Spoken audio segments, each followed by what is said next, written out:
પ્રશિક્ષણ એટલે ખૂબ વર્ષો જૂની પ્રણાલી છે.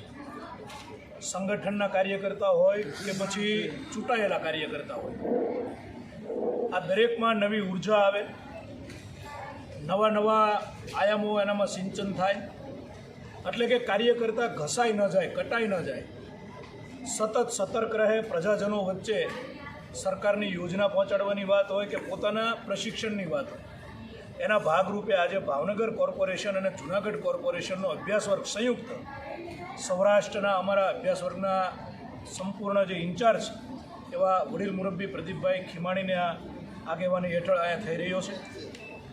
અલગ અલગ પ્રકારના 2 દિવસ સત્રો ચાલવાના છે.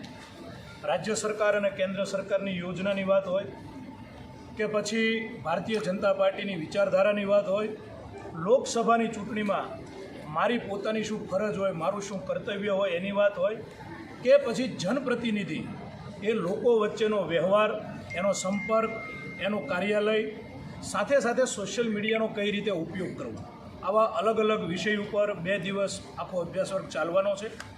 સમગ્ર ગુજરાતની અંદર 8 કોર્પોરેશનના વર્ગો થવાના છે. એના ભાગરૂપે આજે અહીંયા સૌ અલગ અલગ વક્તાશ્રીઓ પણ ઉપસ્થિત છે.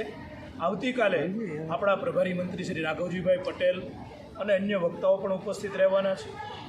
અન્ન ભેગા એના મન ભેગા બંને કોર્પોરેશનોના કોર્પોરેટરો વચ્ચે સારામાં સારો સંબંધ કેળવાય, એકબીજાનો પરિચય થાય, સાથે રહીએ, સાથે જમીએ, સવારે યોગા પ્રાણાયામ અલગ અલગ વિષય ઉપર, સાંજે મનોરંજન સત્ર, એટલે સરવાળે આત્મીયતા વધે, પારિવારિક ભાવના વધે, એના શુભ આશય સાથે અભ્યાસ વર્ગનું ભારતીય જનતા પાર્ટીમાં આયોજન થતું.